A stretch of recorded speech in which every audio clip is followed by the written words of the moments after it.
When your old career gives you lemons, throw in some ice, mix in some vodka, and call it a podcast. From the Mac of All Trades studio in Fairport, and driven by Victor Chrysler Dodge Jeep Ram, it's Billified, the Bill Moran Podcast.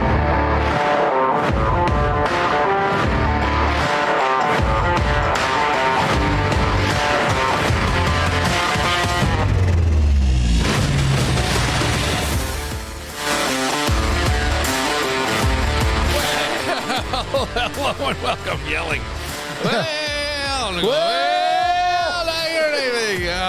Hello and welcome, and thanks for getting your pot on. Hello, East Rochester. Thank you for telling a friend. East Rochester, Fairport, Penfield, Pittsburgh, Tallahassee, Florida. I really hope we keep Fairport and East Rochester a secret. Montana.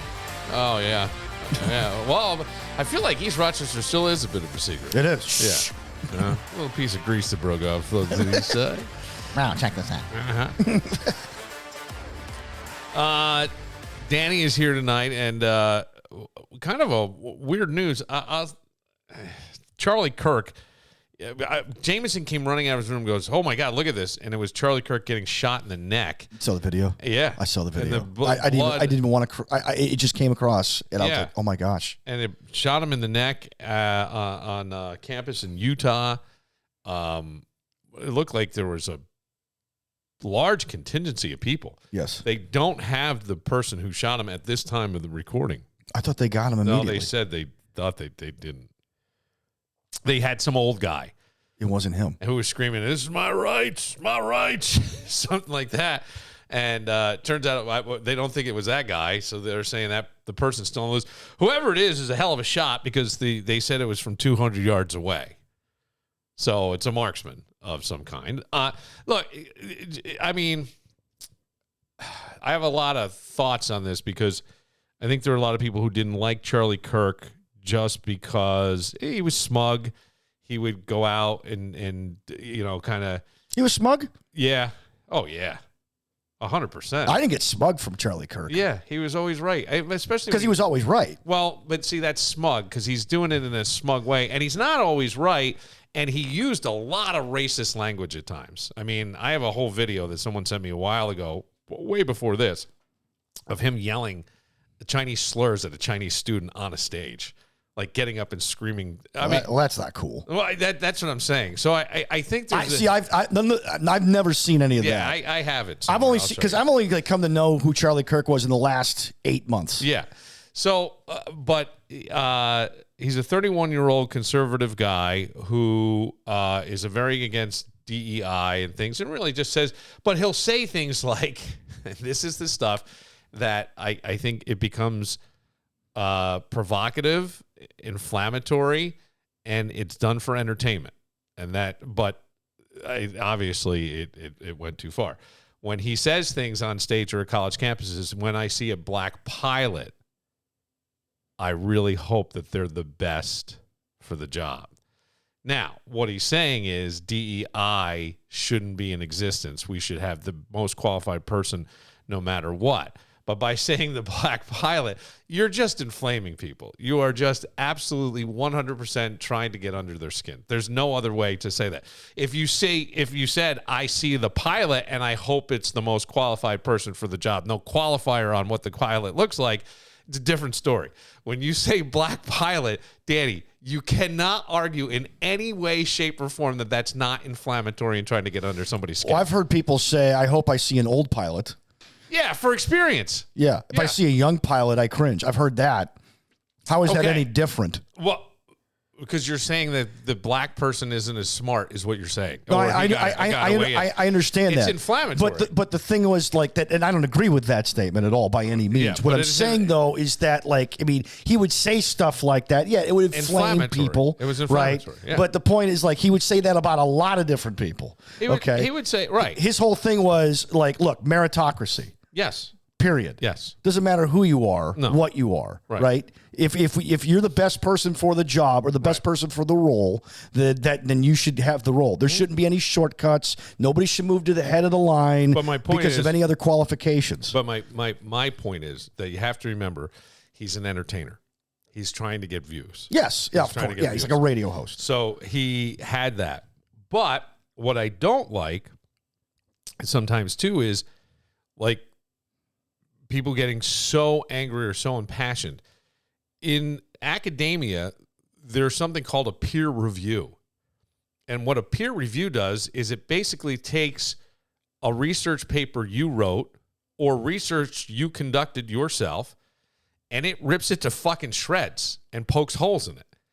And if that's what higher learning is supposed to be, then I liked what Charlie was doing, because even if you don't agree with the methodology, and again, I only bring up the things like the Black Pie stuff because it was, I don't think you're saying that unless you're trying to get attention. You know what I mean? In that form. Right. So, well, given the format now that people live in, well, like you said, the barrier to entry, right? Yeah. So, like when you're looking for YouTube and getting attention, you're going to say something like that. Oh, sure. I get it. You know what I'm saying? I get it. But I'm not justifying it. I'm just calling it out for what that is. Mm-hmm. I'm not saying that the guy is right or wrong. I'm simply laying it out there. But that, I am going to say it was inflammatory. That's attention seeking. That's inflammatory. Okay. But when he would go on and debate college students and stuff, and some people would get very angry. Well, I liked it because it was like a peer review. It was like a peer review, someone taking your stuff. And you don't have to agree with Charlie, but maybe Charlie made you think about why you're saying what you're saying, and maybe what you're thinking. And maybe it made you even do a little more research and go, oh, wait, here's really why I'm saying it. Maybe it made you more entrenched in your own stance, but firmer. Like yes. you actually went back and did the homework. Yeah. Do you know what I'm saying? Right. And that sort of thing. And those are the things that I'm like, I kind of like that. And it's interesting to watch. And clearly a lot of people liked it because the guy had millions of views. Millions of views on YouTube from both sides too. It wasn't just like, because like the conservatives loved him, but the left wanted to like watch his stuff to see what he was going to say next. Right, kind of like that Howard Stern effect. I guess I would assume that it was everybody. Right, I don't know anybody's. Most of us aren't. I guess I can look at some people and go, that person's that. Yeah, right. We can do that. Yeah. But I liked it, and when he was on college campuses, it was huge. Yes. I mean, it was big stuff that in terms of crowds. Now, the thing that I always worry about with college camp, that is the area for those kind of debates. That's where those kind of discussions should be happening, and it should be open. And again, you don't have to walk away agreeing, but it does make you think, and I think sometimes we aren't thinking. That's the idea. Enough critically. You're supposed to think. What I don't like, love or hate him, and Jameson was not a fan, and he came out to me and goes, God, I feel so bad. And I said, yeah, you should. You should feel awful. And I said, and I'll be quite honest with you, what I don't want to see happen is like he becomes a martyr for the right in a way, and in some inflammatory sense. I mean, this is the type of thing, it's not going to, I hope, but that leads to civil wars. Because we're going to say a friend of the president, Charlie Kirk, who a lot of people credit with helping get Trump elected by rallying the young base, right? Younger. Yeah. He's 31, and he was on college campuses and things, so younger people. He may have changed some people's political thinking. He really could have. I hate the fact that this guy was assassinated, murdered. Maybe you save assassination for leaders and things, and he wasn't that, but that he was murdered. I find it like makes my stomach hurt, to be quite honest with you. Yeah, I'm pretty sick over it. And like when I walked in, you were kind of like, hey, what's up? Thing about Charlie Kirk, and I've only come to know this guy the last 8 months, okay, especially around election time. I never saw the video where he was, inflaming, Asians or whatever. I don't know anything about that, but I know this. I know he was a Christian man. I know that he also, unlike, I'm going to name some names here. He wasn't He wasn't an alarmist like Glenn Beck or Alex Jones. He wasn't a guy who walked around with guns like Louder with Crowder. He wasn't a dude who just wanted to make everything about race like Clay Travis. And by the way, every one of those people I mentioned lean right. I can name some left-leaning people, but you wouldn't get it. Not you personally. I'm just talking with the audience. But the point is, though, is that he would have a dialogue and a discussion with anybody who would do it, and he would do it in a civil way. From what I saw, now, I didn't hear the Asian stuff. No. But the point is, this was on a stage where he started. I live in my capitalist society, blah blah blah. You, and then he used an Asian slur and he's screaming it in the microphone like he crashed out. He's up running on his head. It was not a good look. No, that wouldn't be a good look. But my point is, though, is that he was all about, at least from what I saw, civil discourse. Yeah. And hey, bring facts to the table, and we can discuss them as human beings. And I feel like by the time everybody listens to this, it will be the 24th anniversary of the darkest day of our generation. Yeah. 9/11, a day that everybody likes to stump and go, we will never forget, even though we really forgot like a year and a day later. Right. And here, civil discourse, if there was any left, like if it didn't die, it's on life support right now in this country. Well, yeah. Because now people who are like Charlie may be more likely to shut up because they don't want to get assassinated. I hope not. Nah, I don't think so. I think that there's too many independent. I mean, James O'Keefe, the head of O'Keefe Media, who's exposed a lot of people in the last couple of years, said if the price isn't your life, you'll always be up for sale. And the price was Charlie's life. And he was fearless. Yeah. And I'm going to admire that about him. And I hope that, that we can use this point as if we didn't do it a week before with another shooting in a school or anything else. Can we finally come to our freaking senses in this country and just talk and come to the table and talk like human beings? But unfortunately, the emotional side, the irrational side likes to lead the rational side. It doesn't seem like we can. And I think there's a lot of that you could sort of blame on social media being that I have my base and therefore I'm right. All these people cheering me on and doing that sort of thing. I don't know. I mean, think about the second Gulf War. We didn't have social media. No. When George Bush, in his infinite wisdom, decided to carry the country into a war because Iraq supposedly had weapons of mass destruction and was somehow responsible for part of 9/11 when none of that was true. Well, I don't know. We all thought it was sort of avenging his dad in the original stuff that went on, which was the Gulf War. The first Gulf War. Yeah. I'm talking about the second Gulf War. Where they went in, and took that out. Everybody thinks I'm some conservative. I mean, that was BS. I'm just being. I just want to just be clear about this. So, like, civil discourse took a bullet today. Yeah. And I'm sick over that. I'm sick for Charlie. I'm sick for his family. But I do know that he walked in the arms of his Lord and Savior today. I don't know about. I'm not so sure of the civil discourse. I would think that freedom of speech would be one that I would say more so than civil discourse. Because therefore, if now I'm afraid to talk because people are shooting guns, then you've quieted me down. I've lost my freedom of speech. I mean, it's fear-based, but it would be that. I don't even know, because I'm not sure that that was always civil discourse either. It was a lot of yelling and screaming on both sides in some of the videos.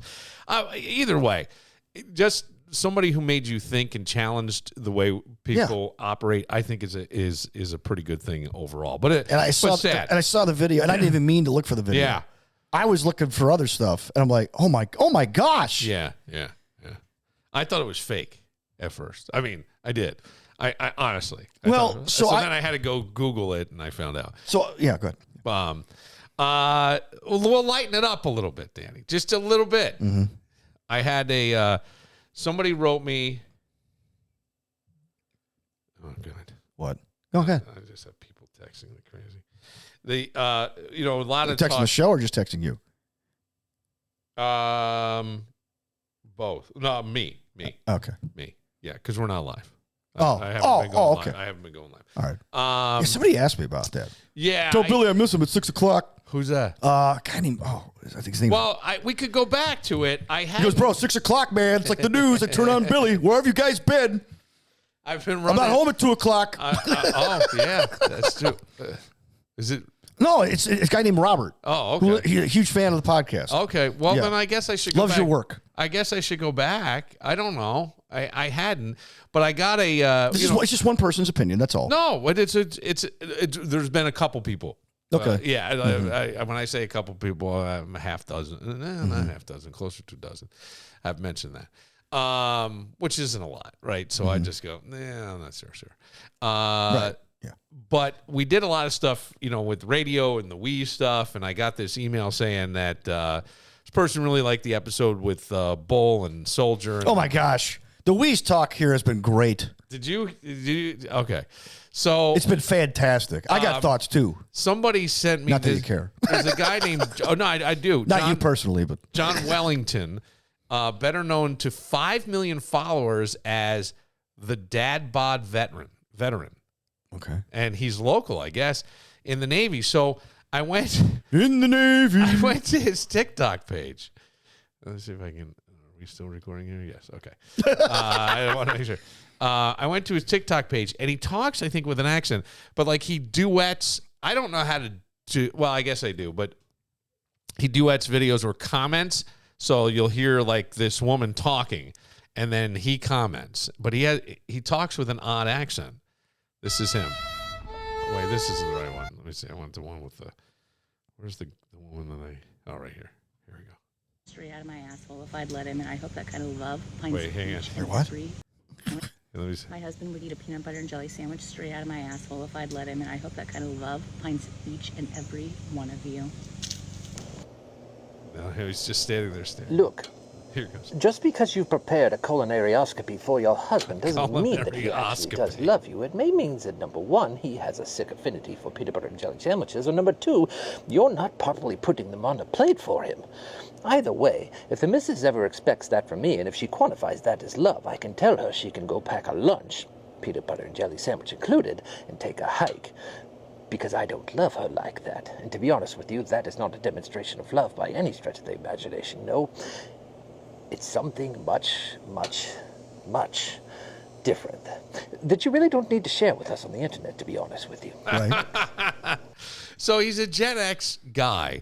And I'm finding out that, so I perused his TikTok. I've not seen the guy.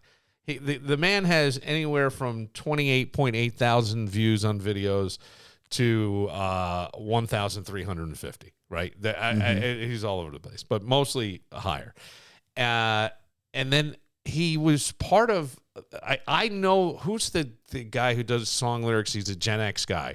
Older guy, a black gentleman, professor, somebody he calls himself. Okay, I don't know. And he's on TikTok, and they did like a Gen X TikTok event. Oh, really? They fucking all got together. Oh, wow. I'm like, I gotta find out about this dude. Network, yeah. Isn't that impressive? Yeah. They were all going to like some Bedford, Massachusetts or something. I don't know. I actually know people in Bedford because I recruit for people. It was amazing. I was like, this is so weird. So hopefully he'll come on. Person wrote a really nice email about how much they loved that episode and like the podcast and think this guy would be a good guy to have on. And Dear Moranible. So that would be it. I know you're big into cake farts. Let me explain why this is a bad idea. Chris Polizzi still sends me cake fart stuff. Does he? Yeah, for my birthday. He does. Wow, happy birthday, Bill. That's funny. That was very. But I've funny. enjoyed the Wheeze dialogue this week. Yes. What did you want to say about Brother Wheeze? You were just recently on. You were there. You made the cut. Yeah, just before the comet burned out.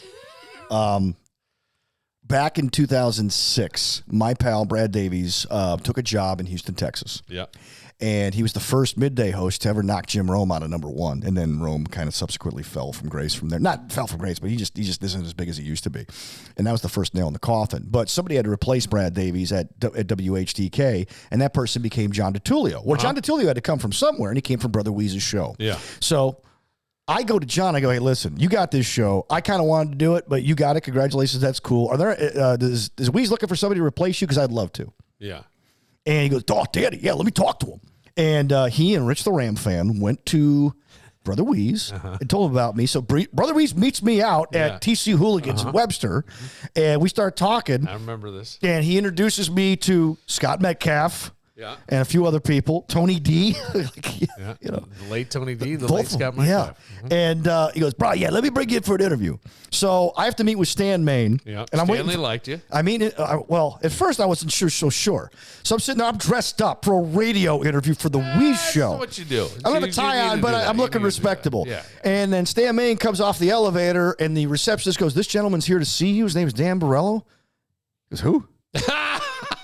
Like he was taken aback by it. I go, yeah, I'm here to meet with you and Mr. Weeze, and then, oh yeah, okay. And at first he didn't know what to expect from me. But Weeze kept like talking about my show's been injured, brah. It's been injured. They came after my guy. I got to hit back.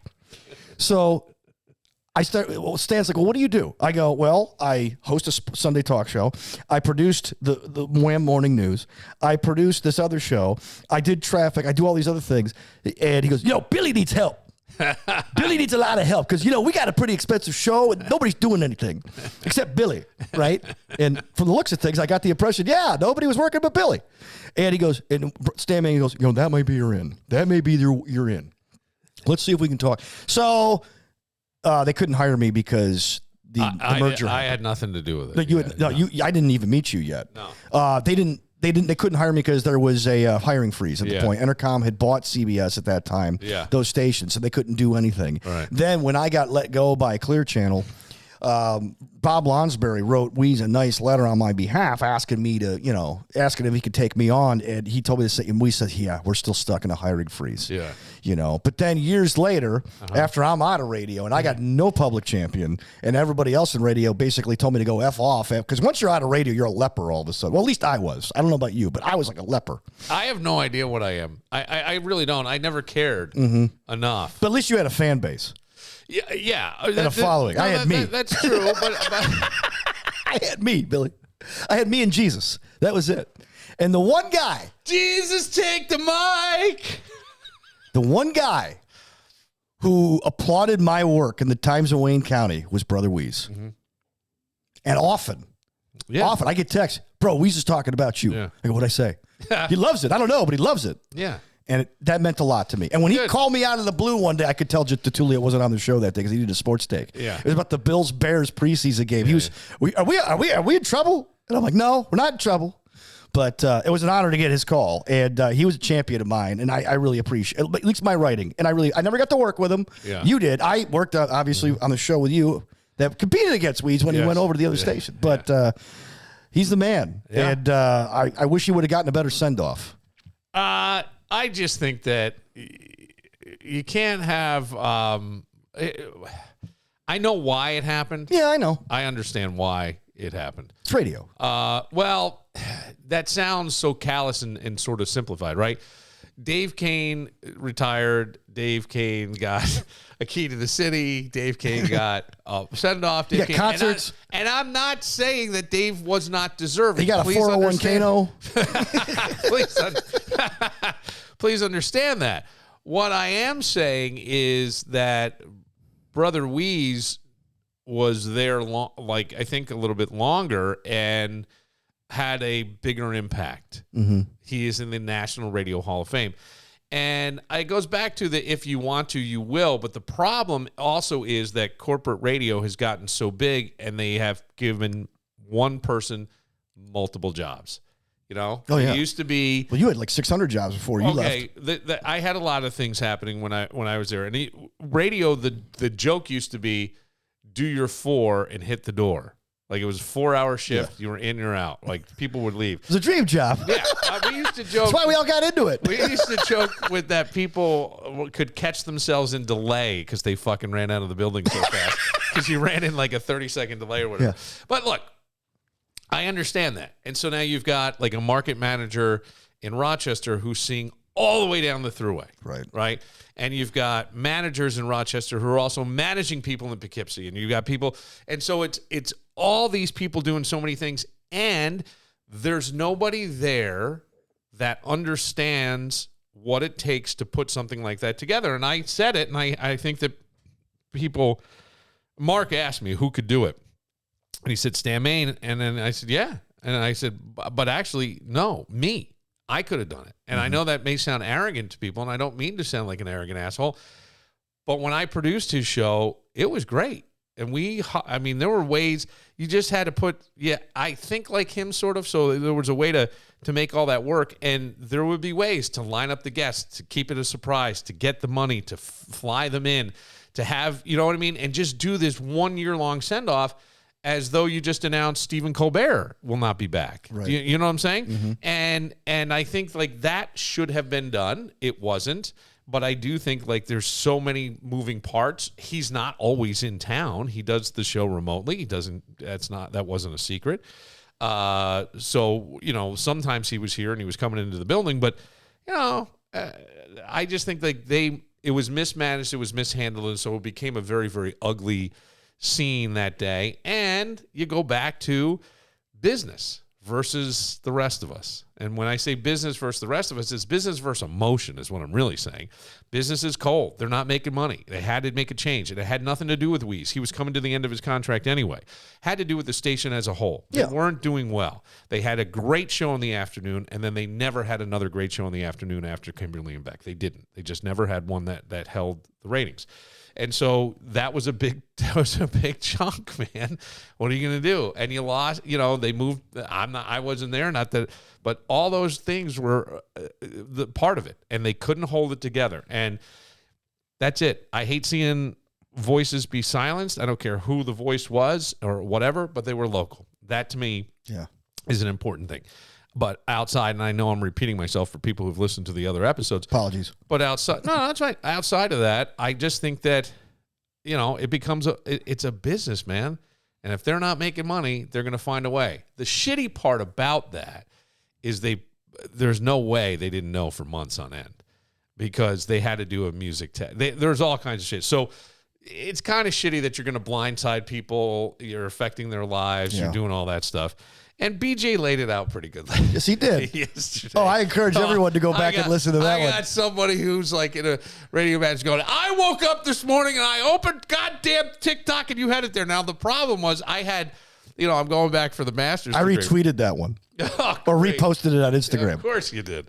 I don't post much on Instagram, but since they had the repost button, I've been taking advantage. And I reposted every BJ one that I saw. So like, hey, listen to this, douchebags. So he's right. Go ahead. He had a lot to say, but the weird part was I'm going back for the master's degree, so I had class last night. So I thought, how am I going to make? You're Rodney Dangerfield. Yeah, you're like the fifth person to say it. Sorry. No, it's fine. No, you're probably the same age too. But they aged a lot faster in the 80s. Yeah, I think you're right. I really do think you're right. So at 3 o'clock, I cracked a Red Bull, a large Red Bull. Mm-hmm. Drank that. Man, I was great all the way through. Then I came home. Crash. I couldn't. Oh, no? No. I was wired for sound. So I'm watching that's what happened in Fairport last night? The Dallas series that's going on Netflix. I had been sort of watching. I put that on. The Cowboys? Yeah, and okay. then I'm editing up the podcast and the videos and all that. And suddenly I go, it's 2 o'clock in the morning, and I had just posted. I go, I got to go to bed. And then this morning was like, oh. So I got to figure out. Did you have your other job this morning too, or no? No. Okay. No. We will take a moment. Our friend Peter Montemurno is back, and oh my God!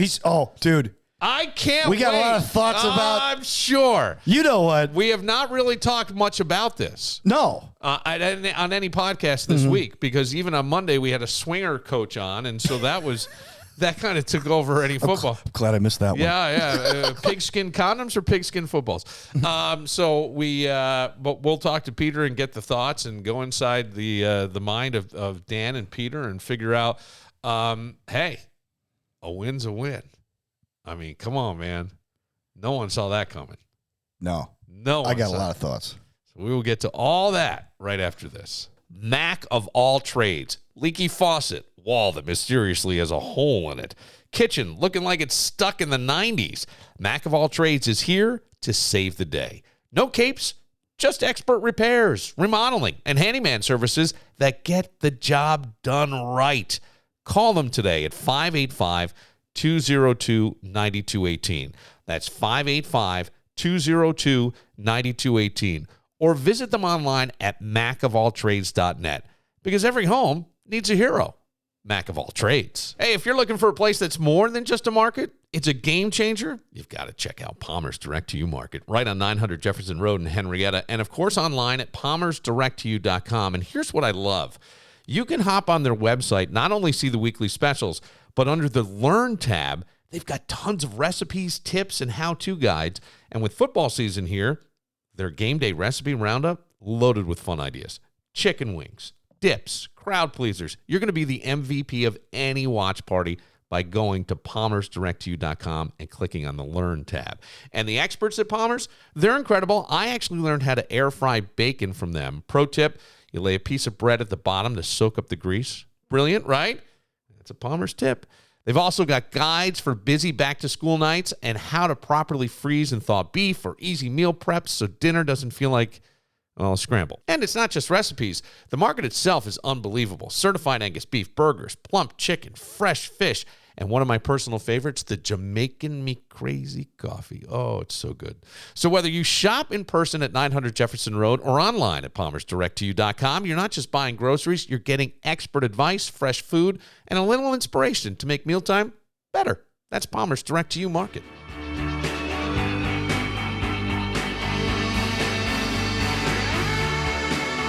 Just have to play this for a specific reason. For Josh Allen? Yeah. How'd you know? For Ed Oliver? I wish you could swim. Nothing about that. I want to get to the chorus. Like dolphins. Like dolphins can swim. Like dolphins can swim. There are swimming right now. They're floating. Nothing will keep us together. Does he mention the Jets? We can beat them. We can beat the Jets. Forever and ever. Oh, we can be heroes. Josh Allen is a hero, if just for one game. That was, I don't know, Danny. I turned it off. I will admit, I turned it off, and I went to bed. Okay. But I have some app that keeps updating my phone. And so it's going, and I'm flossing my teeth, and I'm going to look down, and I go, oh my God, if they score a touchdown here. Right. And so I get into bed, and I put Peacock on my phone, which sounds very perverted, but I did. And I got to watch the rest of the game. So thankfully, because I was complaining, I was bitching all day. What did I sign up for? I'm getting every fucking score every time somebody scores. And I'm watching a game on like Paramount. So CBS Paramount is delayed because it's streaming. So you're watching the other games on Paramount because this was on CBS. No. This was on NBC. But I'm saying during the day, I'm watching the Steelers-Jets game, which I love that the Steelers won. But the Jets looked pretty good, I have to admit. They did. And Justin Fields looked okay. He really did. Maybe he needs to wear two gloves out all the time. I have no idea. I don't know what was on those gloves, but he should do that. But I'm watching, and I would see like something come across going, they scored. And so then it was kind of cool because then I could go watch the play unfold. Mm-hmm. But I got to tell you, I was a little disappointed in Josh Allen. Not for his play. His play was awesome for what he said after the game, and he said it twice. I was a little disappointed in that. What? What did he say? What are you disappointed in? He made a comment. I watched the whole game, by the way. As someone who watched the entire game, did not turn it off. Okay. I stopped taking notes. Excuse me. But Excuse me. Hold on. I'm not. I had to go to bed. I have a child. I got to get him up for if school. If you're offended by that, then you'll be even worse. He goes, I saw some people leaving early. You got to have faith in us. Yeah. It's like, bro. I love you, Josh. But there's other people who don't just play football. They have real life jobs on Monday morning. All right. And you had a 0.9% chance of coming back after Derrick Henry scored that touchdown. Now, I'm thrilled that he did it. I'm thrilled. Believe me. I watched that game to the bitter end and was excited. But then I don't need my quarterback making a passive-aggressive shot at anybody who walked out of that stadium when they freaking deserved it. Oh. Now, kudos to everybody who stuck around. But come on, man. I can't blame people for leaving the stadium at that point. 0.9% chance of winning the football game, and you're going to rip on the fans who are going to finance that freaking new stadium across the street? Josh, I love you. But holy cow. Holy cow. He said it twice. I was ribbing him. He said it twice. Ribbing. He wasn't ribbing. He said it twice. It was passive-aggressive. Peter Montemurno is on. Peter, what do you say to this? I mean, come on. Well, hey, I'm not here to ruin your good time. I'm just here to keep you alive. Yes. All right? Yeah, I'm going to need a Klonopin. I will say I did cringe when Josh said that because he had a little bit of a snark in his delivery. He said it twice. I cringed a little bit. All right. He said it on NBC. Everything like Dan, the whole game, the whole post game, the whole thing. He said it on NBC, and then he said it in the post game show. Like he wanted people to know. The post game show. I saw him with the Elizabeth Stark interview. That's the first time I saw him say it. Mm-hmm. Yeah. Well, and I thought the same thing. I'm like, ooh. I understand he's excited, first game of the year, and there's a little bit.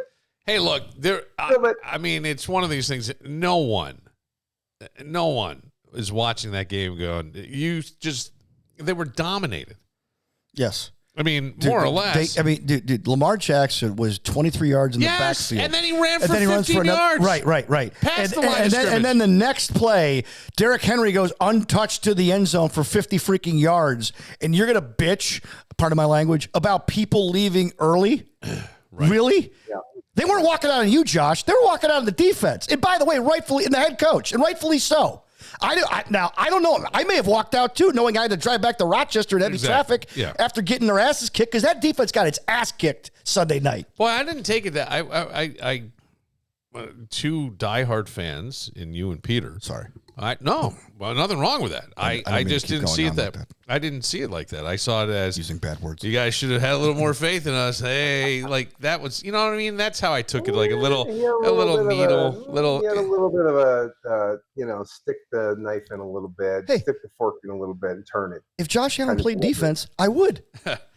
Well, I mean, no one. He was throwing some lasers right on point. I mean, that was. Guys, he didn't take a snap in the preseason. No. Right. That's what was amazing. He stepped in like it's mid-season. Yeah. And he looked like that. Yeah. And I mean. Against a very good defense. A really good defense. Yeah. And he figured it out. He found the weak spot. Well, I mean, they're a pretty good defense.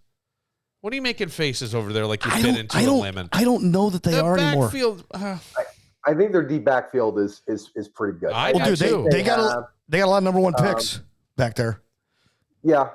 I mean, look, they're always known for having a solid defense. Mm-hmm. So is it the best I've ever seen the Ravens have? No. It's not the 2000 defense. Year, they definitely had some first game jitters, as you could, for lack of a better way of putting it. But I still think they're pretty good, and I think he carved them up pretty well. Yeah, pretty well.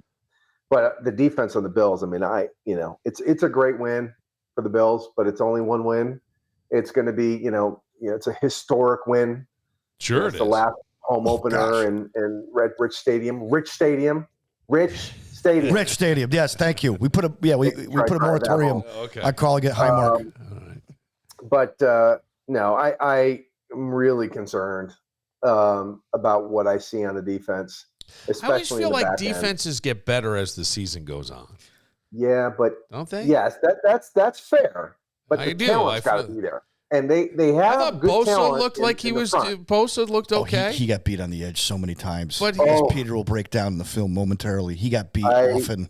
There were times where I will say that there were some times deeper in the second half where he did a much better job on the edge, but. The beginning of the game, he was doing what he wanted to do and got just sliced out there, and it was not a good look. He made a couple plays. Don't get me wrong. Could there have been again? His assignment was to pinch the C gap or pinch the B gap, and then he had support in the outside, possibly, but that support wasn't there. So if someone missed an assignment, you obviously want to blame the defensive end for taking an inside route because of that, because we don't see anything else and we don't know what the call is. But right. The defensive line has to play better this week. The safeties, concerning. Put Porter out there. Yeah. Right.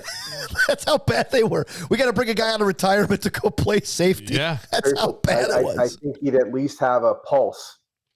No pun intended. The angle that was it Rapp or Bishop on that 50-yard run, Dan? It was Bishop got he got stiff armed.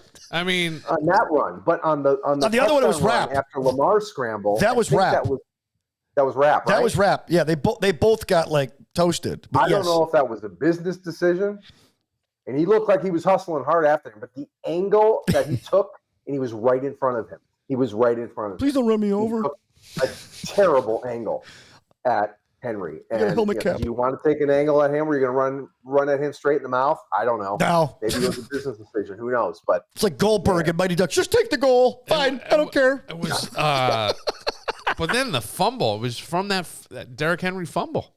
Which he never does. No. Never fumbles. And that's crazy. And I will say the defense stepped up when it needed to. Yeah. Yes. But they can't operate like that for 17 games and expect this type of result. It ain't going to happen. So Josh is going to have his bad game.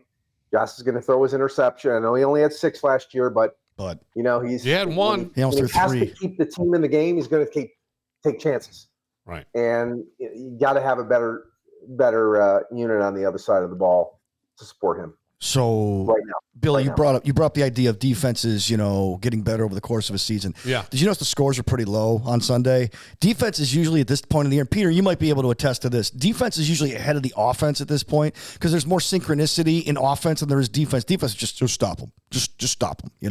Where offense is more intricate. Defenses have a little bit of an advantage in the first game of the year, second game of the year. Where the offense is still, especially when you don't have an offense who's playing in the preseason and they're not in sync and they're running routes. Sure. It's all timing. It's all of that matters. Right. And in defense, you get your call, you got your assignment, you read your keys, and you go. Right. And if you're in the right positions, the ball's going to come to you. So yeah, the defenses have a little bit more of an advantage in the beginning of the year. And here's where my concern comes. The offenses can't really do that stutter count. They're still working together really for the first time for 60 minutes. And they haven't done that at all. For the Bills' perspective, they didn't do that at all in preseason, right? Because Josh Allen didn't have one snap. No. So they're all galvanizing around behind him, but he's taking his first snap of the year. I guess my thing, Peter, is I heard a couple of guys this morning trying to give the defense the benefit of the doubt, and I get why. I get it. I totally get it. Maybe they got to get in sync and all this other stuff. But here's what I know about our defense, and this has happened every year: injuries. Yeah. They're going to pile up. Milano's going to get hurt at some point because he always gets hurt. Bernard's going to get hurt at some point because he always gets hurt. The secondary's going to get hurt because they always get hurt. Hell, they got hurt at training camp, but they weren't even touching each other. So they could improve, but guys are going to continue to get hurt. So what is McDermott going to do? He's going to call up old vets who played at Carolina, who know his system, not because they're better players, but because they fit the system, and that's what they're going to do to replace them. And to be honest with you, Zay Flowers didn't play in that playoff game last year, but he played in this one. They couldn't stop him, other than the fumble. They couldn't stop Derrick Henry, and they barely stopped Lamar. Lamar didn't make any mistakes, at all. But you want to face these guys again? I don't. But it was an exciting game, and I think that you will face them again. I do believe that that's going to happen, and I think if that you don't do it the right way, it's going to be at the stadium. That's why it felt like a must win. I hate to say that week one. It felt like a must win. Well, if your goal is to get to the Super Bowl through Buffalo, that was a must win. Peter, I was getting texts at 5:00. Jets gave Pittsburgh a game. This is must win tonight. Well, the thing that was funny is there were some really great games. I mean, Green Bay Lions are going to have a tougher season this year. I'm sorry. Their line is a little suspect. Well, that and the fact that they got rid of 2 coordinators, right? Peter broke that one down too. Yeah, that's going to be tough. But the Jets and the Steelers, that was a fun game to watch. And it was. Yeah, it was. I thought was it the Browns and the Bengals? Yeah. So the Browns should have won that game. Browns, that's what I'm saying. Flacco's like, what am I going to do? I'm 50 years old, and he's not 50, he's like 40, but still. I can't even throw to my receivers. They can't catch the ball. I'm not even throwing that hard. I'm getting picked off. Yeah. What do the stats look like? Well, they look like Flacco threw 2 picks, but his receivers couldn't catch the ball. Oh, yeah, that wasn't. I mean, Joe Burrow's not going to give you many games where he just sucks. In the first month of the season, yes. But, oh, my gosh, what's Stefanski got to do in Cleveland to win a freaking football game? You know what game surprised me, Peter? The Atlanta game. That was fun. Yeah. Did you watch that, Peter? Yeah, the Atlanta game. I watched the highlights. I didn't watch that game. I listened on Sirius, and I was like, God. So they had the game of the year early last year. That was impressive. I was like, damn. And was it Tampa? It was Tampa. Yeah, Penix had a nice game, but Baker pulled it out, man. Baker did a Baker deal. Man. So. Baker has really come along as a QB in the NFL. He really has. He really has. Yeah. I don't think he's No, he's not. He's not a number one pick. No, but you know what though? He does really well back there. He may pass guys like Dak at some point. He's really starting to play composed, measured football, and he has the receivers too. Like this Abeka kid, he's going to be amazing. So, oh my God, Peter, what other thoughts do you have on the game? I am curious. I don't know. You know, it's way too many points given up. Obviously, that's a given. I was impressed though with the defense in the last series where Lamar had the ball in his hands with a chance to win the game. Right. And the defense prevented him. Really, Ed Oliver prevented him from doing that. Well, that was the series before, but Ed Oliver made that game-changing play. He doesn't make that play, the Bills don't win the game. So that obviously turns the hair upside down, and the defense reacts to that. They get motivated because of what happened. The crowd's going crazy. The defense feeds off that stuff. So the energy happened at the right time. And they did stop Lamar on that big series to get the ball back to Josh on that big 3rd and 8 or 3rd and 9 it was. Forced the ball in the middle of the field. Good pressure by Bosa on the outside, which kind of made Lamar maybe throw it a little quicker than he wanted to. Yeah. Instead of let some routes develop. Then Oliver hit him. 9 yards. Oliver hit him, and then after the game, they said, "Why didn't you go for it?" I was cramping. I think he got shook. I think that might have been like the underrated hit of the game, because I think if Lamar's not hurt there, I think they're going for it on 4th and 3. Yeah, I wondered why they didn't. Because Nick Wright brought this. They get the first down, the game's over. Right, Nick Wright brought this up. He said, "Why, if you're not going 4 downs at that point, why are you throwing behind the sticks?" Lamar's too good a quarterback to make that decision to throw the ball behind the sticks, but he threw the ball behind the sticks, probably thinking he was going to go for it on 4th down, and the Ravens hesitated, sending out the punt team. And I wonder if Lamar was like, "Dude, I can't see." And then after the game, I was cramping. Use him as a decoy then, right? Yeah. Use him as a decoy and direct snap to Henry or something like that. They were getting how many yards a clip on a Henry? Right. Oh, God. Oh, dude, they finished with 8 yards a clip. Yeah, 8 as a team. 8 yards. That includes like a 22-yard loss at one point. Or 12-yard loss. How do you feel about the game against the Jets? In New York, and they usually have a tough time when they're in New York. They do. They did last year. They did the year before. Look good, you know? The Jets are surprisingly effective right now, especially against Pittsburgh. They have a great defense, good team. You're playing away from home where the pressure is all away from you. As talking about Pittsburgh, it's not going to be an easy game, Bill. Right. It's going to be a challenge. Yeah. Bills are going on the road. It's a business trip. It's great. They can be all together in one hotel. That's awesome. But again, if the Jets are breaking down this film and they see the areas where they can attack the Bills' defense, if the Bills don't have an answer to that, I'm not saying they're going to run the ball out of the Meadowlands, but my goodness, it's going to be another. Yeah. We're going to be on the edge of our seat all year. Well, Breece Hall's not Derek. He's not Derrick Henry, but here's the thing, though. Justin Fields, he doesn't have the arm that Lamar Jackson, but he's got the legs. So you may have a two-headed monster in the backfield. In the last 2 Monday nights when they've played the Jets in New York, the Jets have given the Bills problems. Yeah. And even though they lost, Dan, you know what he has this week?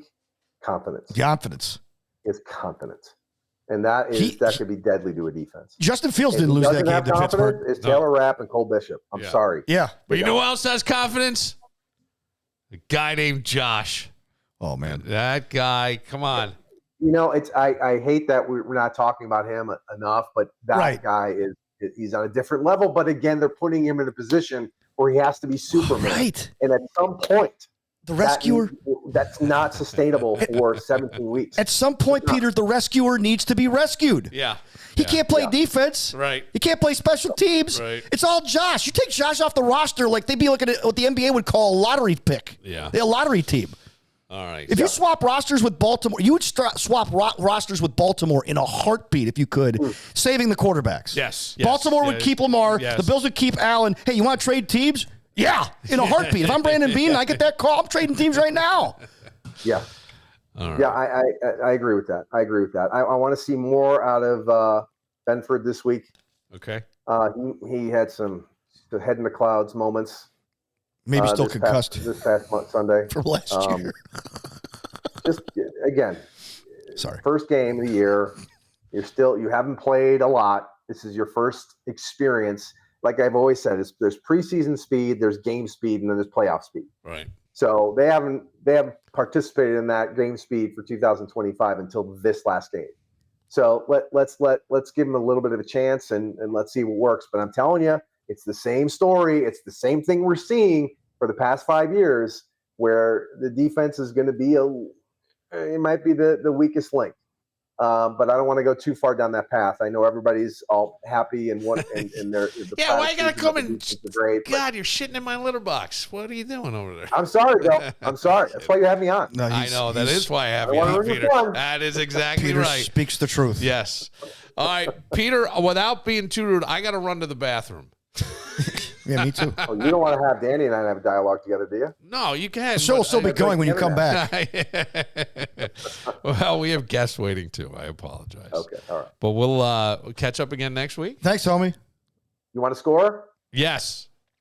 28-25 Bills. 28-25 Bills. I think it's fair. I think it's going to be a close one. Really? Yeah. Okay. Yep. All right. By the way, bet Josh Allen to score 2 touchdowns on 28-21. FanDuel. Oh, Josh had 767 yards and 4 touchdowns in 3 quarters, but he'll still be close. Yeah. What were the total stats at the end of the game for Josh? Over 400 He had over yards. 400 total yards. Yeah. And apparently, like, the record for 4 teams. touchdowns total. Yeah, so like, and the record for teams down 2 like touchdowns with 4 minutes to go or something like that was before this game 3 and 2,130 or something like that. Like all the funny stats came out after this game. Like Allen had 250 yards in the 4th quarter. Yeah, I mean it was ridiculous. Yeah, very crazy. All right, well, Peter, Go to the bathroom. great as always. Thank nice you, Pete. to see you. Pleasure. All right, Good to see you guys. Thank you. We will take a moment when we come back. The Dawgs in the house. Find out what they're up to and a whole lot more right after this. Hey, if you've been thinking about checking out recreational cannabis in Monroe County, stop thinking and start visiting my buds over at MJ Dispensary. They were the first recreational cannabis destination in the county. That's right, the OG spot. And trust me, they know their stuff. I was at their summer event, and I was blown away by how educated and on top of it their bud tenders are. I mean, these aren't just people handing you a bag. They're like the Google of cannabis, but way friendlier and without the pop-up ads. Whether you're looking for edibles, vapes, concentrates, pre-rolls, or just something that helps you relax, sleep, or deal with pain, MJ Dispensary has it all. And the best part, they'll guide you so you don't leave looking like you just picked random snacks at 3 a.m. Now, maybe you're in it for the fun side. Maybe you're in it for the wellness side. It doesn't matter. They've got you covered. And here's a bonus. Delivery. That's right. From Monday through Saturday, 10 a.m. to 8 p.m., and even on Sundays from 10 a.m. to 7 p.m., they'll bring the goods right to your door and no judgment if you're in their pajamas. Oh. So do yourself a favor. Head over to MJ Dispensary, 900 Jefferson Road, Suite 902 in Henrietta, or check them out online at mjdispensary585.com. Who does the whistle? Do you need it up? Down. Down. Let's see, 3. How's that? You do it with keyboards. Well, yeah, because they're not whistling either. Got to draw the line at whistling. So my son, who's now 15, when he was a baby, I used to play this, and he would dance in the kitchen. That's how long. God, this song's got to be 15 years old. Yeah, we were working together when this song came out. Yeah, well, because you were talking about the video with Mick and the guys. Yeah. You know what's funny about that is we were talking about our sets and all the party tunes are older tunes, right? Mm-hmm. Yeah. 70s and 80s. Like, we got to freshen the setup, and so we bring this one, and it's 15 years old. Like, well, that's fresh. It is fresh, but I mean, I would comparatively, yes, but I would also think like if I heard that, I'd be like, oh, fun. Yeah. Hey, a newer song. That's all exactly. I am. I don't know what's happening over there. That's where Shut Up and Dance With Me kind of came from, too. Yeah, it's about that same. The Dawgs are here. Just so, Steve, what's happening with the Dawgs? You've got how many gigs coming up? Well, this year we have because it's all charity. The band just it works for the pleasure of working. We play music for the good of the community and for the fun of playing. Yeah. We've got 6 more shows, counting the one that's coming up this Sunday that we're going to spend some time talking about specifically. And the cool thing, I was just looking at my notes here.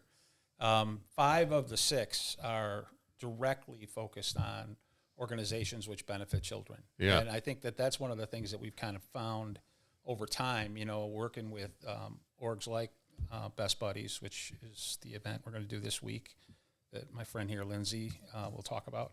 But, Autism Up, Arkham Monroe, Holy Childhood, and some of the Rotary Sunshine Camp we're doing this fall. So yeah, we got 6 shows. You're doing a lot of charity. Did you do something bad in life? Are you trying to get into heaven when you die, or what's going on? What are you trying to make up for, man? That can't be it. No, that can't be it. All right, I don't know. Best Buddies is this Sunday. Yes. Where's the event happening? We're doing it at Miracle Fields in Webster, so it's right off of road. Yep, right where the Carpus family playground is. Yeah, so outdoors. Mm-hmm. Wow. Testing fate. Okay, well, I thought the weather was supposed to be pretty. We're looking at it. In the morning, it's supposed to be a little cruddy, but then the rest of the day should be good. We don't start till 3, so we should be good. All the moisture burns off, and they get out there and. Oh, that's a great place to do it. Yeah, we're excited. We took a tour the other day, and Steve had never been there, and just the place is so accommodating to our population of people, but also it's just beautiful. It's a beautiful facility. What do you mean by your population of people? So Best Buddies is an international organization that serves individuals with intellectual and developmental disabilities. So we go into the community and pair up individuals that have disabilities with individuals that don't. And so we really want to create a space of unity for our kiddos and our young adults that have disabilities, but also just the community in general. We also offer family supports to families as they're getting their first diagnosis, what that looks like and how that is going to feel for them. Sure. We're giving them connections in the community that help them through that. Anyone that has a child with a disability or anyone that has a child with any sort of difference than what they had envisioned for their kid. Right. They need support in the community, and that's what we offer. So this event on Sunday is really just a way for us to celebrate our families and to kind of let them know that we're there and give them a free day just to enjoy the band, enjoy some food trucks, enjoy some vendors, and just kind of hang out on a Sunday afternoon. Is this open to anybody or just Best Buddies? Yeah, anyone can come. So anybody can come and learn. Mm-hmm. Maybe you're not familiar with the organization and go, ooh, I could benefit from this, or somebody I know. Right. And so the way our program generally works is we work within school districts. So if we're not in your school district, you may not know we exist. Okay. And so that's the conversation we have with a lot of people. Like, we didn't know you existed. We didn't know these services were available. And so if you don't know something that doesn't exist, you're not utilizing it. Yeah. And so we do a lot of events like this. We were excited to partner with the Dawgs. We've been working on this for a while, Steve and I have. And so we just wanted to offer something to our families that was unique and fun. And we have companies that are getting involved with us and like sponsoring the event so that we do raise some money from it at the end of the day. Right. So we're excited. Yeah, this is a big deal because the Best Buddies thing was unlike I think a Compeer, which was people who were neurotypical, we'll say, versus someone with disabilities. It was sort of that same thing, and it's so important, right? And especially for somebody to always feel different and alone, to have somebody pick them up and I don't know. Everyone needs a friend. Yes, and we said, like, I've been with the organization since we started here 9 years ago, and the pandemic was so traumatic for all of us, I think, for a variety of reasons. But it was interesting for us because now we could say this is what it feels like to not be able to leave your house. Yeah. This is what it feels like not to be able to see your friends. Yeah. And this is how our population feels all the time.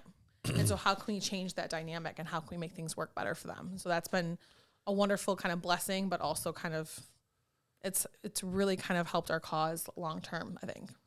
Sure, because people have a better understanding of what that's feels like. Yeah. Yeah. And now there are a lot of people going, could we just go back for a week? Just a week. For a week. Just a week where I could go back. I still say, and I consider this to Dan too, I didn't live the normal pandemic life. I went to work every day. Yeah. I went to work every day. I had a buddy who owned a bar. We were redoing the floors, allegedly. And I had a blast. I was out all the time. I mean, I had a great time during the pandemic. There wasn't much traffic on the road. Wasn't much traffic. Yeah. I had a 2-week-old baby that I brought home from the hospital. So I'm a foster mom, and I brought home a baby 2 weeks before the pandemic hit. So I was home with a medically fragile baby for. You're a foster mom. Yep. And you had a medically fragile baby. Yep. What is that? So are all babies medically fragile? No, I mean fragile, but medically fragile would be something like can't had digest. a feeding tube, heart condition, skull injury. He's my. Adopted and he's 5 now. He's fabulous. He's wonderful. Oh, that's good. Is he a doctor yet? He will be. Do you ever tell him, come back when you're a doctor? Or he'll be like a comedian, or he's hysterical. He wanted to come tonight. I told him no, but I brought him home February 19th. and the pandemic kind of shut everything down March. So wait, 2nd. I hope I'm not No. stepping into something here. No, you said he's been adopted. Yeah, I'm adopted. Oh, you He's did. mine. He's Okay, mine. that's what I was saying. He's mine. No, she doesn't borrow him, Bill. Well, no, I didn't know if you joking. stay in touch. Like, hey, this is no, it's a valid question. Yeah, right. You stay in touch. But But I always say, like, I love the pandemic. I got to be home with my baby for a year and a half, right, by myself, and got to really bond with him. And so, there were some benefits to that stuff. Yeah, absolutely. I could have probably handled a little bit of a shorter duration. Yeah. But I was cool with it for a little bit. Yeah, definitely. I know some people who didn't want to go back out. A lot of people didn't want to go back out. In fact, there's a guy in New York who does a talk show who hasn't left his house since the pandemic. Yeah.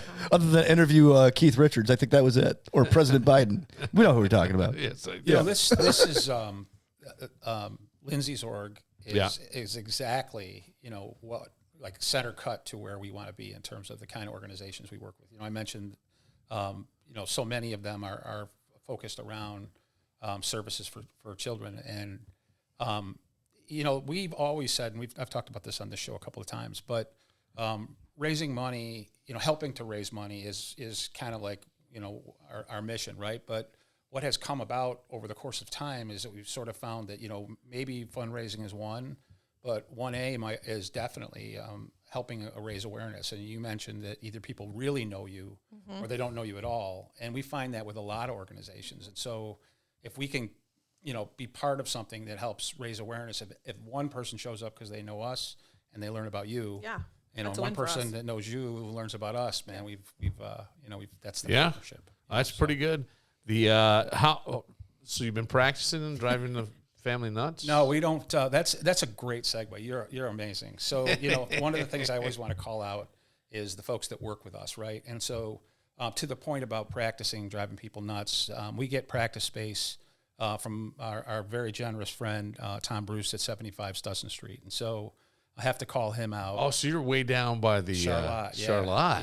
Yeah, I was down there earlier this summer. Is that the old church? Yeah. Okay. Yeah. Is it an old church? Yeah. So like on Stutson Street. Yeah, I'll let him tell you about it. Off the bridge. Yes. The guy has. I was down at Pelican's Nest before the owner died. It's a sad story. Yeah, but I went in there, sort of on a date. I met somebody there, and it was all sorta.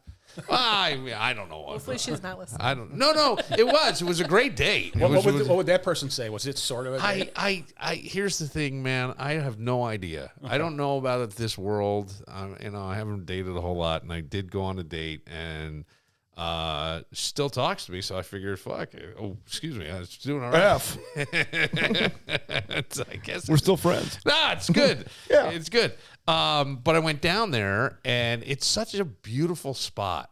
It really is. Yeah. And people were like, well, why'd you go there? I don't know. It was a bunch of gray hairs having lunch and us. So we loved it. We thought it was funny. And then I saw Damien leaving on his boat or racing around on jet skis. But that whole area is it's cool. Nice, man. Yeah. It's got probably for good reason, maybe, but some of it's got a bad rap, for other things. But that area is beautiful. Hate that. So a couple other things, if I may. Yes. Also want to call out John Dretto from Maestro Management, who provides some representation to us, and he is another extremely generous person. All these people do this stuff, really donating their time and their resources, et cetera. So we can be who we are and donate our playing, but we couldn't operate without, Joe Weidel does all our video production. Nick Hosiel does our lights. Gina Ford sells our merch. Like, those folks are also donating their time. Really, so it's like a family. And then then I'll be quiet. Just two more things. Over the last couple of months, we have onboarded a couple new members to the band. We've changed around. So this is what I was just going to ask. Okay. And I seriously was. I was going to say, you ever need a backup? Because sometimes I feel like Danny feels a little sad. And he's a great singer and he's a great guitarist. But every once in a while, I think he misses being on the stage. And he's great. He's just great. So I'm not pushing Danny on you. I was going to ask you, how do you rotate people through? Because, there's a chance that somebody has something the night you have a gig, they may have had something on the calendar for a long time. Yeah, so the shout out to Roy Stein, our new amazing drummer. He's awesome. And Ryan McNally is our new keyboard player. Dwayne Draper stepped out and Matt Rush stepped out, and so these two folks came in. And they're McNally, is that the guy with the almanac or the Rand McNally? Oh, okay. Yes, he did the maps. The maps, yeah. Yes. Is that the guy? He's probably got an encyclopedia of music. Oh, okay, Yeah. all right. He's Not the got- same guy. No, I No, don't think so. no. Young I was gonna guy, say he stopped making maps and started enjoying the dogs. Well, this is like maybe his grandson. Oh, it could be. Yeah, he's been around. Yeah. Yeah. I think the cool thing is we have a couple of folks who step in and help us out when there's me and Lou Germano, the guitar player, Right. Started this thing it seems like forever ago now, and Chrissy Ferraccio is our singer. I think the three of us are sort of embedded in this. Yeah. And but we have substitute drummers, we have a couple of substitute keyboard players, and that just because, like you said, the schedules are what they are, especially someone who joins the band after we already have something booked. Like right. Sunday we'll be playing with Joe Randazzo on drums, Matt Rush on keyboards. I got to keep it straight. Who's jumping in with us because our keyboard player had something going on. So when the fact that it's a donated time thing, you got to let them, Let them in. Let them in. Let them in. The more, the merrier. Yeah.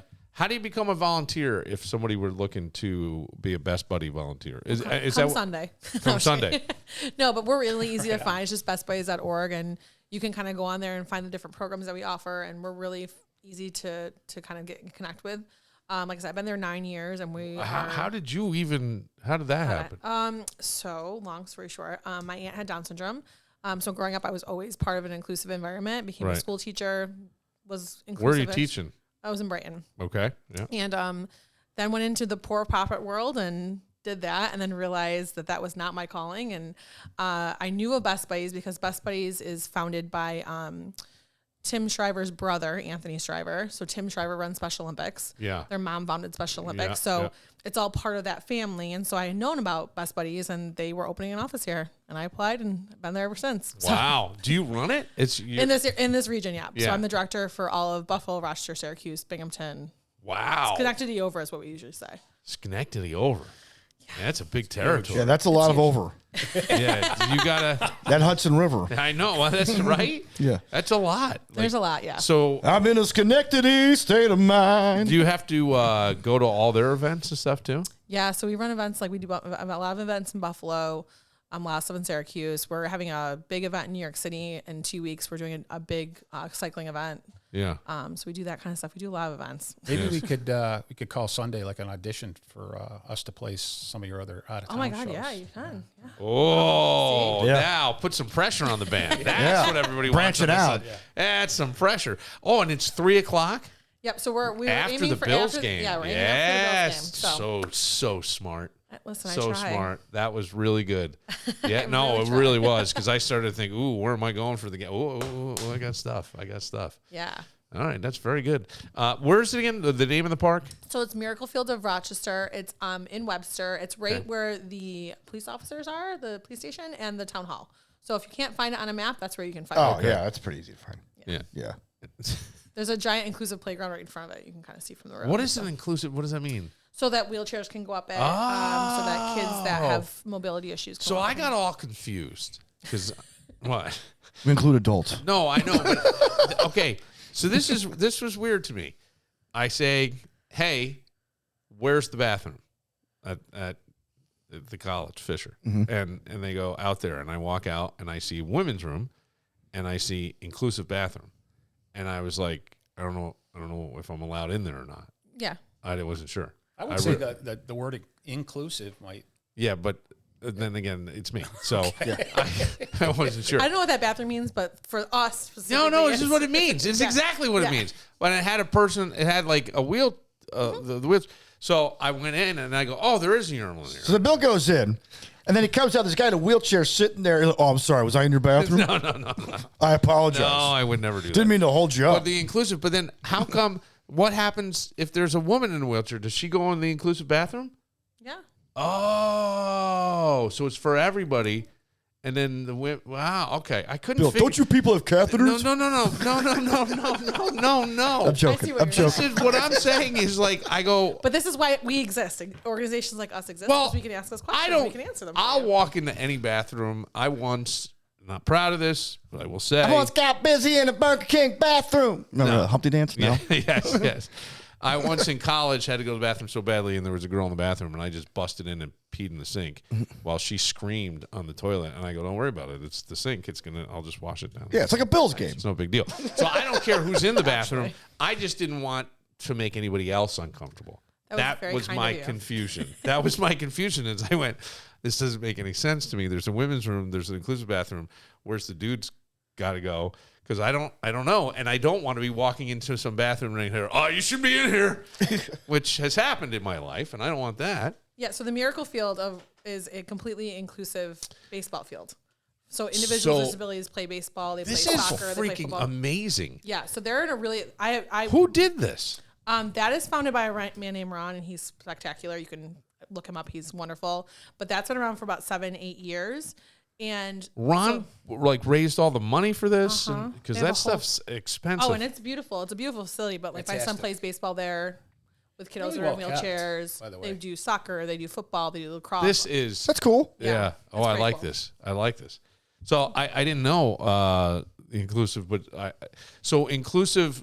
When you say play baseball, are they wider paths for the? So the ground is a different type of turf. Okay. And it is flat all the way around. Yeah. And then the tools that they're using to hit the bat might be a different type of bat, a different type of ball. Depends on what the kid is able to do. Right. Ron would speak on this much better than I only know because my son does it. Either way, I find it really impressive, and it's incredible. I'm always impressed by the people who actually do it because I can't tell you how many times I go, hey, I got an idea. How great would that be? Yeah. Have another beer, and then I go home and nothing happened. Right. And you know what I mean? No, we ought to do. Right, but these guys, what are we talking about? That actually take it from an idea to something tangible that we can all, that somebody who can't bring their kid to a playground can bring their kid to this playground. Well, even our founder for Best Buddies, in 1989, he's like, why can't these individuals with disabilities come to college? He couldn't see past that. So he started this thing where kids that were of similar ages as college students could come on campus and be part of the school community. Yeah. How many kids are at home that are 18 to 22 that have disabilities that aren't having a college experience? Why? So this was stay on campus because a lot of. So they would come out. They would come on to campus for events. They go to football games. They go to different club activities, and that's where this all started. It was just he was like, why can't these individuals come on campus with us and have an environment where they're enjoying college like I'm enjoying college? Before you know it, they're funneling and everything like anybody else. Can I tell you? No, that's the college. No, it's joking. No, you're fine. You're gonna make me tell a story from when I went to Fisher in the early '90s. There was a gentleman in a wheelchair, and he used to come out of Haffey Hall, the dining area, and he would just come. He would just let loose and screaming down in his wheelchair down this hill. And could be me. I'm hearing I can hear. I think I know where you're talking about. And he clipped my heel, right, with his wheel, and I remember being annoyed. And the next thing I know, he loses control of the wheelchair, hits a bush, and goes flying out of the wheelchair. He looked like a Muppet. I go, what are we doing? So now I don't know what to do for this poor guy. I go running over, I'm scared. I don't know what happened. I didn't. Right. I mean, he came screaming down. He is laughing. Thought it was the greatest thing in the world. You're picking him up. You're trying not to. I mean, I'm like, you could have freaking died. He hit that boy. I'll never forget that. That's one of my most vivid memories from college. Of college. Yeah. Well, and it was just a random, I don't know, Tuesday. After you picked him up, just living the college experience. I'm limping back after getting beat up in some class, I'm sure. Philosophy, I don't know. And then you're lucky, sir. If that were a motorized wheelchair, you get a DWI. I don't think he was even drunk. I just think for him, this was the fun. And I thought, I get that. Yeah, everyone deserves to have fun at 18, 19 years old. Oh, not even that. I get that wanting to just let loose. Yeah. The thrill. Jumping behind the wheel of a car and so many of our programs at colleges are so limited. They have 10 spots or 15 spots. And so individuals that have autism or Down syndrome or whatever don't get to go because there's not enough spots for them to be there. Yeah. So how can we include them in our school communities just that way? So that's how we come into play. Yeah. It's really good stuff. That's honestly very impressive. And hopefully the Dawgs impress you on Saturday. I know, I'm very excited. I have not been to a dog show Sunday. myself, so I'm excited to see the dogs. And my kids are coming, and they love music, so they're super excited. So. What are you going to do, Who Let the Dogs Out? Probably not. Okay. Won't be a complete dog show. They are a fun band. No, they are. They are a very fun band. I like the time they dressed up as the Cleveland Browns. You should, y'all should stop out Sunday. I'll see if I have to see if I can. Fourth quarter. I got homework. I got homework. I got reading. Yeah, Bill's a college boy now. No, that incident he just talked about happened last Tuesday. Yeah, he'll be in the books. He'll be studying. He'll be in the books. Maybe. Probably. Studying. Yeah, that's exactly what Bill's got to work hard now. I know. Twice as hard as normal people. Harder than this. Can you imagine that? I know. Harder This than has been great, right? This is easy. This is Love easy. it. That's the stuff. A lot of caffeine. All right. Well, very nice to meet you. And I loved learning about Best Buddies. Yeah. I had heard of it, wasn't all that familiar with it. And I love knowing about that inclusive playground. I think people need to be aware of that. Yeah, we have so many resources in Rochester that do amazing things Yeah, like that. they really do. So it's nice to connect all the pieces together. Uh-huh. I like that. And Steve, the Dawgs, yeah, anytime, man. I love it, man. Thank you for having us. I think the Dawgs are a fun band.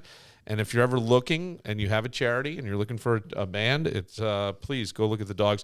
The website is dogsforacause.com. Dogs for a Cause. Thank you. DAWGS. Yes. Spelling is important. DAWGS. Very much. We will take a moment and be right back. We all know what time it is. The lazy summer slumber is wrapping up, and life's about to hit us with more stress, more activities, and more people getting on your last nerve. And let's be real. You've got issues in your tissues. Don't argue. You know it's true. That's why I want you to go see my friend Sheila Tillich. She's not just any healer. She's a recovery metaphysician and galactic grandmother. Yeah, you heard that right. Sheila doesn't just help you get rid of stress. She helps you blast it into another dimension. Now, here's the deal. Everyone's healing journey is different. No cookie-cutter nonsense with Sheila. That's why she offers all kinds of sessions. Integrated energy therapy, unity field healing, heart math healing, galactic grandmother's healing sessions. And let me tell you something. If anyone's going to realign your chakras and smack the bad vibes out of you, it's a galactic grandmother. Maybe you're not sure what you even need. Easy. I want you to head over to SheilaTillich.com and book your free discovery call. Zero pressure, zero cost. Worst case scenario, you had a nice chat. Best case, you finally got the issues out of your tissues and start tapping into your divine potential. So quit doom scrolling, stop yelling at traffic, and do yourself a favor. Check out SheilaTillich.com. That's SheilaTillich.com. Trust me, your future self will thank you. I'm hurting, baby. I'm broken down. I need your loving, I need it now. When I'm without you, I'm something weak. You got me begging, I'm on my knees. I wanna be needing your love, just wanna be deep in your love. And it's killing me. I don't know why I did like Maroon 5. I'm not kidding. Baby, 'cause I really don't care. I was always a fan. I just wanna be there where you are. And I gotta get one little taste. You sugar. Yes, please. I know what he said there.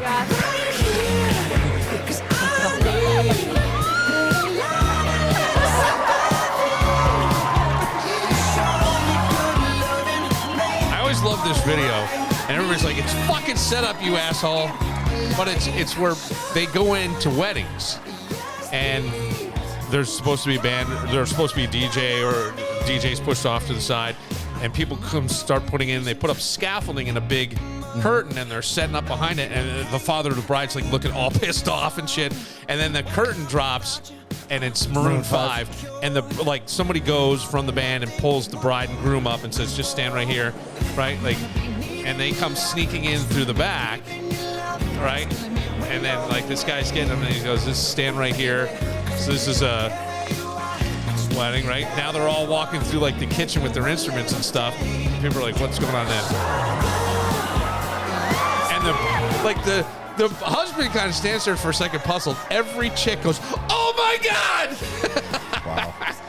And I don't know why, because I have a mangina. I don't know if you're aware of this. Do you? Yeah, a morangina? A morangina. It's my sensitive side. I actually always loved this. Like, I love this. this. I can appreciate that. That is cute. I thought it was cute. Did you hear Noel Gallagher's story about the guys from Maroon 5?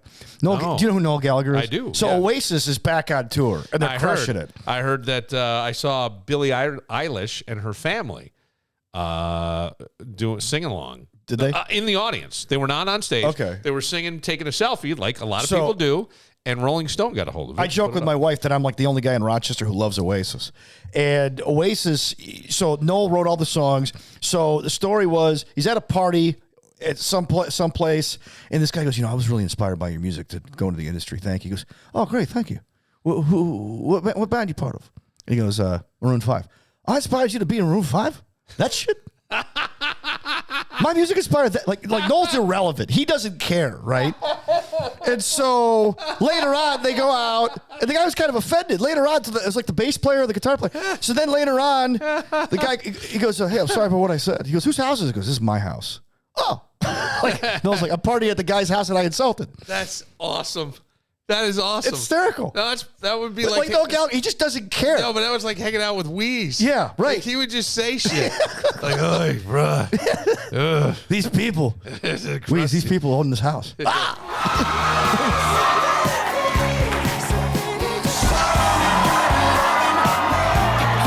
I want to know, since this video's been made, how many of these couples are still together? Just my question. I don't know why. See, this is where my head goes. I'll give you another one where my head goes on things. I have not talked about this, and it was news everywhere. The Phillies game where the father goes over, the ball gets hit, it lands in the stands, in the seat, and then a couple hands, and I've heard him talk about it. A couple hands went in. He was the one who pulled it away. Goes back, puts it in his son. The video is fantastic of this guy because he walks back. She's like on fire right behind him. Yeah. He drops it in his son. He's got his arms draped around his son. His son's 10th birthday. Yeah. Drops the ball in the kid's glove. Home run ball. Harrison Bader, former Yankee, hit it, now with the Phillies. He's got his arms, and she comes over, and she's screaming, according to him, in his ear, that's my ball. But the way he reacts is like, it scared the shit out of him. Have you seen this? Yes, I've seen it. Where he goes, I've seen it 100 times. Yeah, right.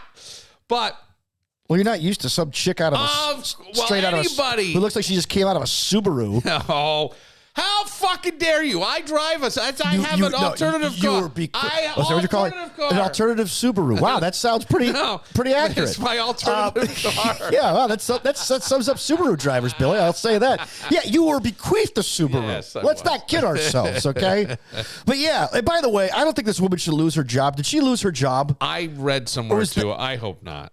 Because that's the other side of cancel culture. That's BS. But she had a bad moment. Okay, maybe it's the culmination of who she is as a person, which would be awful. But that said, that shouldn't fire her. That's not cool either. No. Two wrongs don't make a right here. But man, that was terrible. I want to play this portion of the audio because they did a long interview with 10 Philly.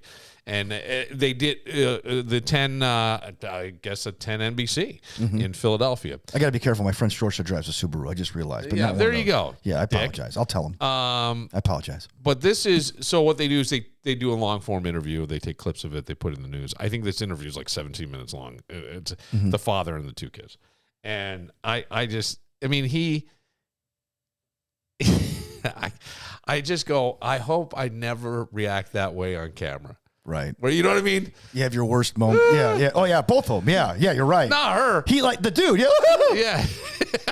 I could see if you see a spider. Like today, I had one of those moments. It's probably on somebody's Ring doorbell camera, right? I open up my mailbox and a wasp comes flying out. Oh, well, I would duck. Right. That's reasonable. Yeah. What'd you do? That's reasonable. Okay. Or if you see or oh shit. Yeah. Right. Yeah, I've done that. Right. But not like. No, I with a woman. No, unless he was scared of Well, what did you do with the wasp? He flew away. Did you do? But I ducked. I was like, oh, you let out a scream? I did. Well, yeah, because those things sting. No, I understand. Bees at least have a job. They pollinate the planet. They keep it going. They make honey. A wasp is just a douchebag. I don't think they have a purpose. I don't think I don't know how I react in a lot of situations. Well, Jameson's going to let us know at one point or another. Yeah. Dad, I had to kill that mouse. No, see, I think there's a rat. I'm a rat? All right, listen to this here. Karen and people behind us, and They're all yelling. He's saying he's just standing there like, they're all what's happening? And the boos started, and they were very intense.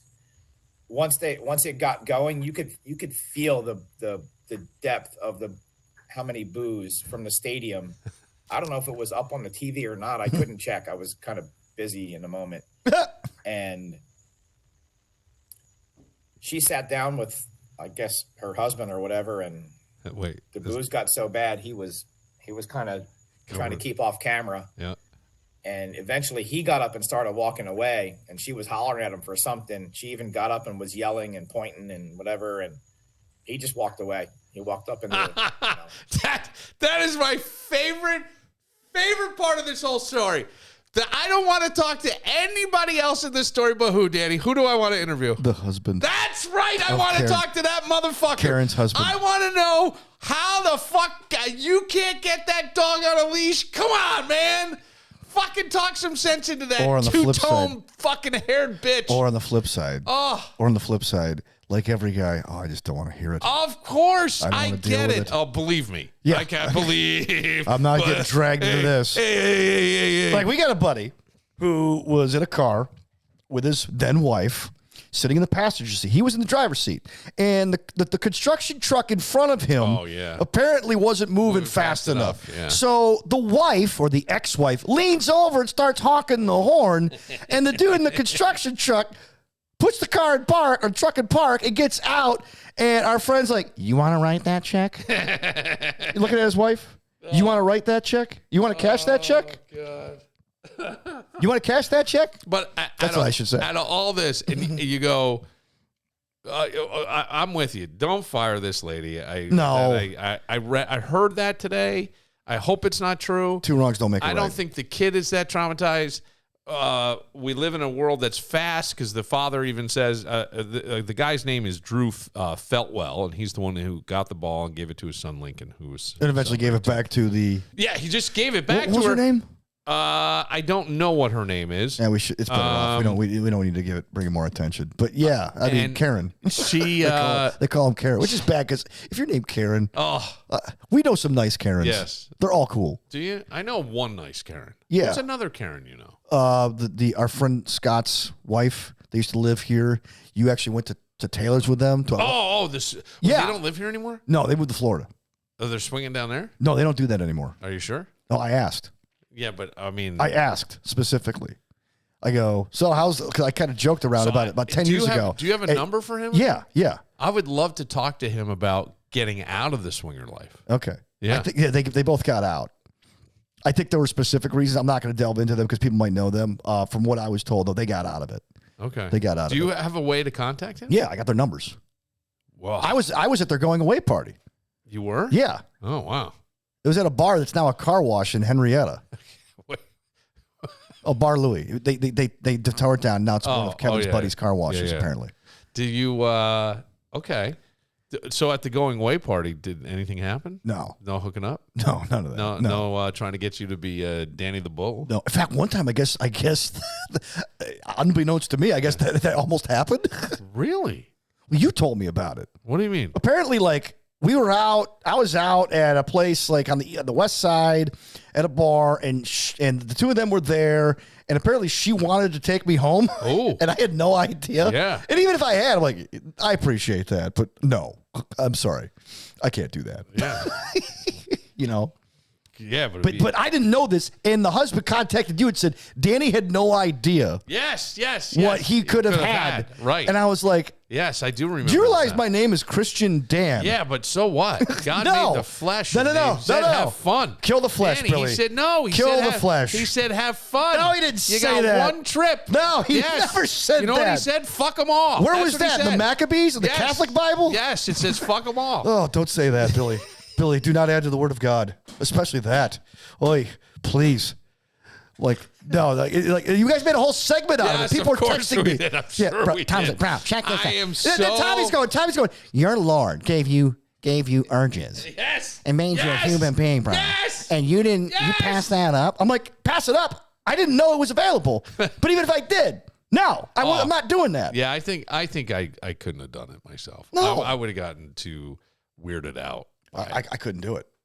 Yeah, I wouldn't do it. I only play. I couldn't do it. I only play 1-on-1. Yeah, 1-on-1. No, that's no. Yeah, no.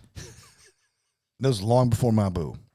No, Long. No, I think it was before my ex-wife. Yes, it was. Yeah, it had to be. Yeah. But if you can get their in. number, but all I could think about was this whole thing with this kid, and I thought of it before, and then it was reminded when I watched this interview. I go, what about the person who came to the game with her?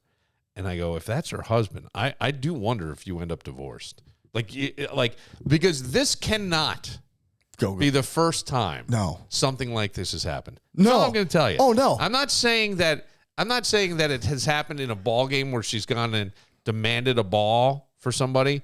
There's been other incidents. There's been other incidents. Oh yes. Now, have they had many balls? Are they season ticket holders?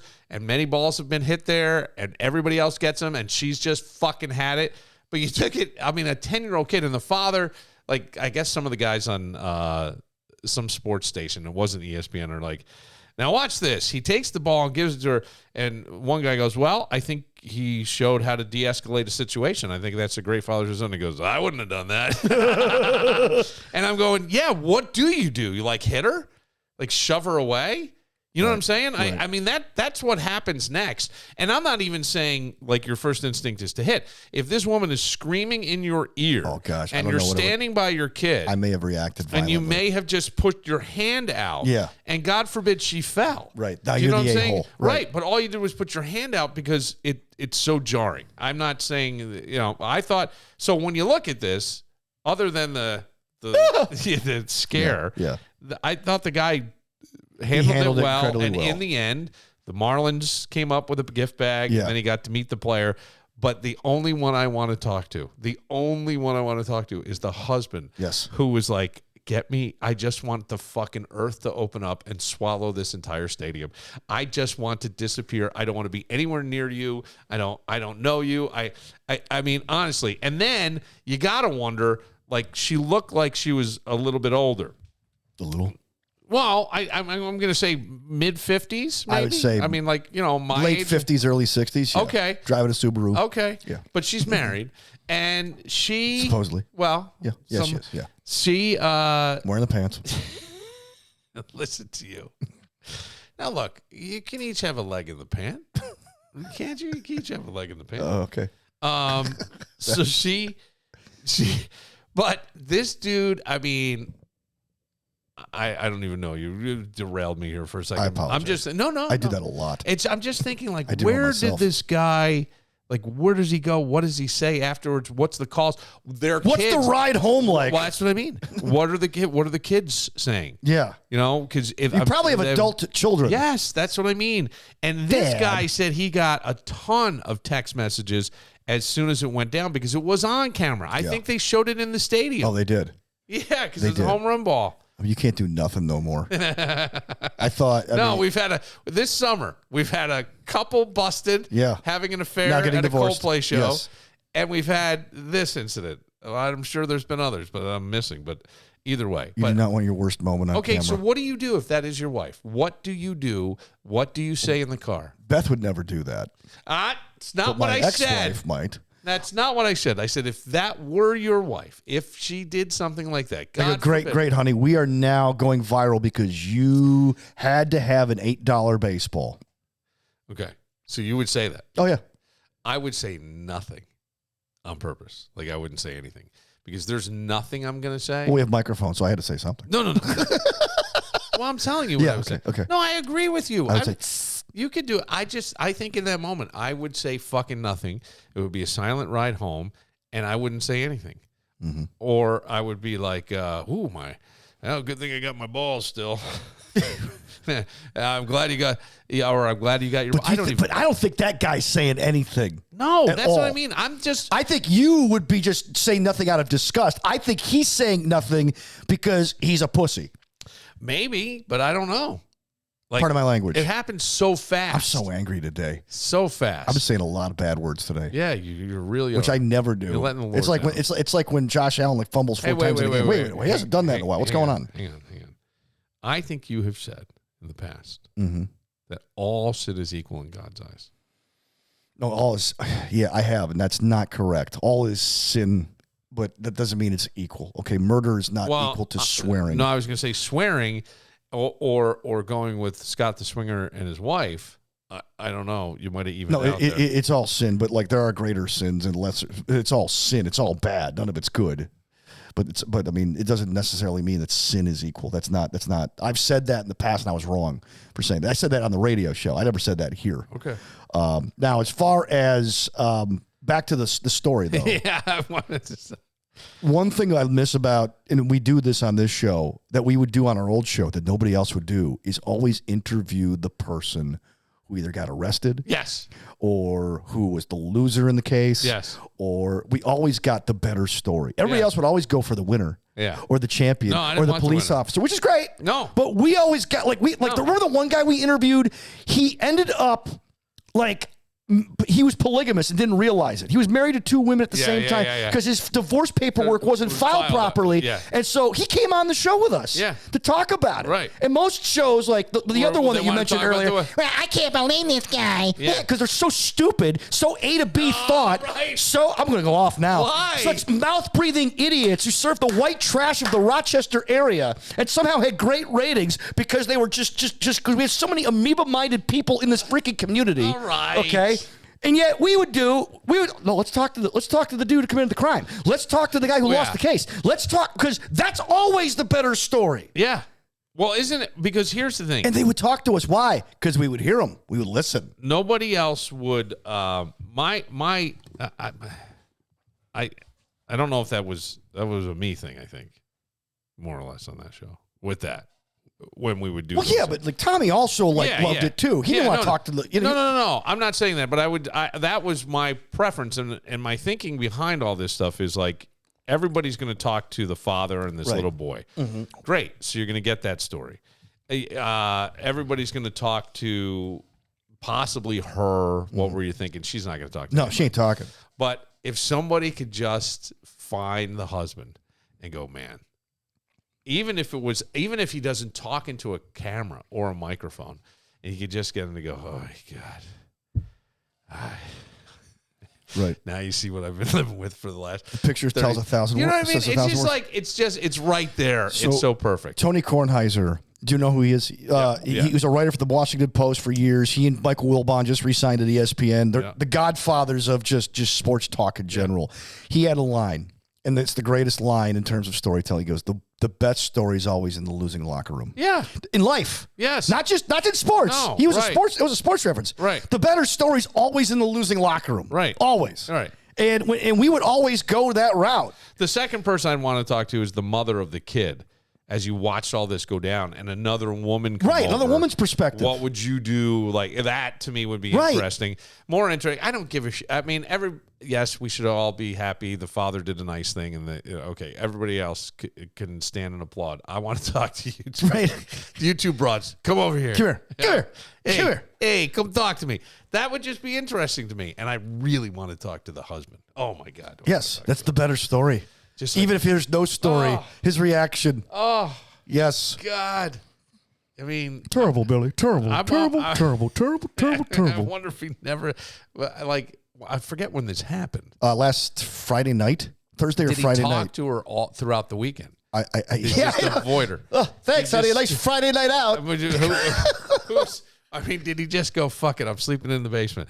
I can't, you know what I mean? I'm dying to know the answers to this because that was pretty heinous what she did. Yeah. Pretty heinous. Anything else happening? I apologize for my little rant there. Why? I should have said that. Why? That What's fair. the matter? That wasn't fair. What are we doing here? That wasn't nice. What are you doing? That wasn't what nice. Happened? People of Rochester are good people. No, there were some 99% of you are good people. Yeah.